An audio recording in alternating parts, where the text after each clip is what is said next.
दिल्ली विधानसभा चुनाव के रण में आम आदमी पार्टी और कांग्रेस के बीच लगातार नूरा कुश्ती चल रही है। दरअसल दिल्ली विधानसभा चुनाव में 10 दिन पहले ही राहुल गांधी चुनावी समर में उतरे थे। हालांकि उनकी तबीयत खराब होने की वजह से लगातार रैलियां कैंसिल भी हुई, लेकिन आम आदमी पार्टी लगातार हमलावर है और कांग्रेस को लेकर एक पोस्टर भी आम आदमी पार्टी की तरफ से जारी किया गया। इस पोस्टर को लेकर कांग्रेस ने भी पलटवार किया है।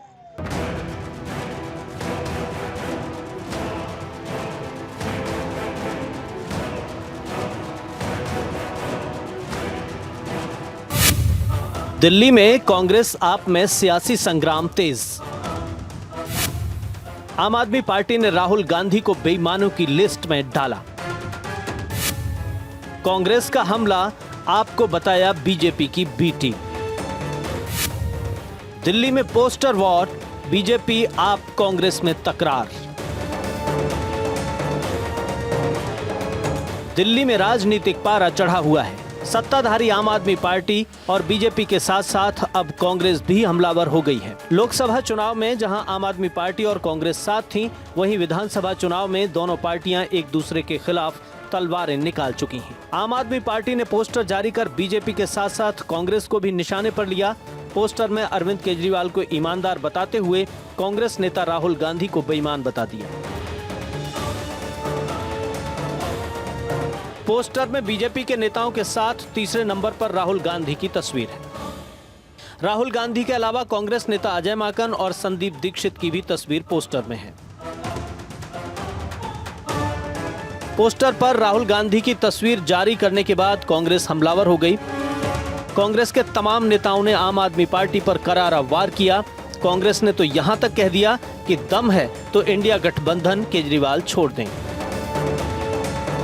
पिछले 10 साल में आपने क्या देखा? जुमला ही जुमला, घोषणाएं ही घोषणाएं। Delhi model, Delhi model. ये दिल्ली मॉडल है क्या?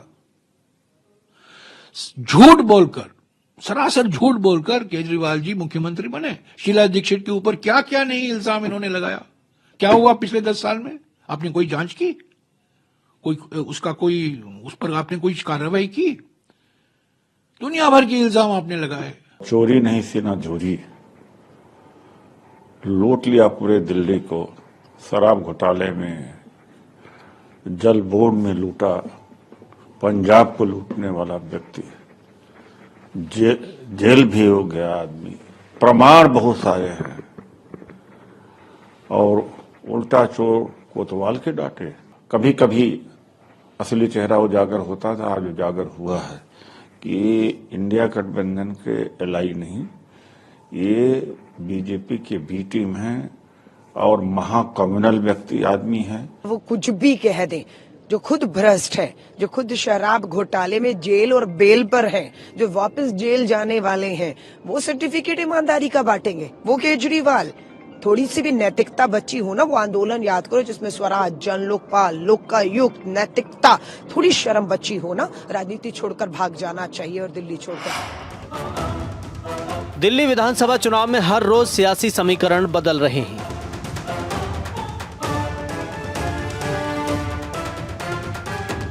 आम आदमी पार्टी को इन दिनों न सिर्फ बीजेपी बल्कि कांग्रेस के उम्मीदवारों से भी कई सीटों पर कड़ी टक्कर मिल रही है। आम आदमी पार्टी को डर है कि दिल्ली में बदलते सियासी समीकरण की वजह से मुस्लिम अल्पसंख्यक और दलित वोटर राहुल गांधी के कहने पर कहीं उनसे छिटक न जाएं। लिहाजा आम आदमी पार्टी चुनाव से कुछ दिन पहले कांग्रेस पर हमलावर हो गई है। ये कांग्रेस पार्टी का चरित्र है कि वो देशद्रोही बोलें किसी व्यक्ति को, और कुछ दिन पहले तक उनसे प्रचार करा रहे थे, आज उनको देशद्रोही बोल रहे हैं। मुझे लगता है कि शुरुआत तो कांग्रेस पार्टी ने ही की थी। शुरुआत तो ऑफ ट्रैक जाने की कांग्रेस पार्टी ने ही की थी और उन्होंने ही सबसे पहले ये कहा था कि अरविंद केजरीवाल जी देशद्रोही हैं। मुझे तो कोई उसका बेसिस नजर नहीं आता है। ये कांग्रेस पार्टी बीजेपी का मोहरा बन के दिल्ली के अंदर काम कर रही है। लोकसभा चुनाव में आम आदमी पार्टी और कांग्रेस गलबहियां कर रहे थे। 7 में से 4 सीटों पर आम आदमी पार्टी और 3 सीटों पर कांग्रेस चुनाव लड़ी थी, लेकिन विधानसभा चुनाव आते आते दोनों पार्टियों में तलाक हो गया। दोनों पार्टी अपने दम पर चुनाव मैदान में ताल ठोक रही हैं। कुछ दिन पहले सीलमपुर विधानसभा में राहुल गांधी ने चुनावी रैली की थी, तब उन्होंने आम आदमी पार्टी पर करारा वार किया था।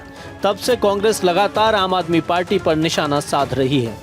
ये एक सोची समझी रणनीति है, क्योंकि कांग्रेस को लगता है कि अगर उसे भविष्य में बीजेपी के साथ लड़ाई लड़नी है तो उसके लिए वैचारिक रूप से उस पार्टी को हराना जरूरी है, जिसका अस्तित्व ही कांग्रेस की वजह से है। क्योंकि आम आदमी पार्टी के आने के बाद से दिल्ली में कांग्रेस को तगड़ा नुकसान हुआ है। अपनी खोई जमीन को पाने के लिए कांग्रेस पूरी ताकत झोंक रही है और इसके पीछे वजह है खोया जनाधार फिर से पाना। 12 साल में कांग्रेस पूरी तरह से बैकफुट पर आ गई है, जबकि 7 साल में आम आदमी पार्टी का जनाधार बढ़ा है। 2008 में कांग्रेस के पास 40% वोट शेयर था, जो 2020 में घटकर 4% पर आ गया। उधर आम आदमी पार्टी, जिसका 2013 में वोट शेयर 30% था, वो 2020 में बढ़कर 54% पर पहुंच गया। ये आंकड़े तस्दीक कर रहे हैं कि कांग्रेस का वोट शेयर कहीं और नहीं बल्कि आम आदमी पार्टी के पास गया।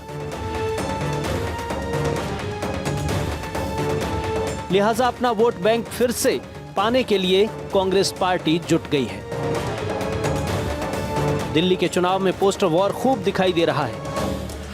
आम आदमी पार्टी और बीजेपी दोनों एक दूसरे पर पोस्टर के जरिए हमलावर हैं। आम आदमी पार्टी के पोस्टर का जवाब बीजेपी ने दिया।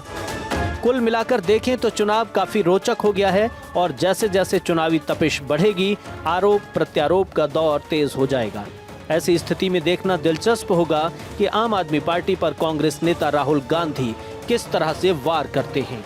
Bureau report, Bharat 24।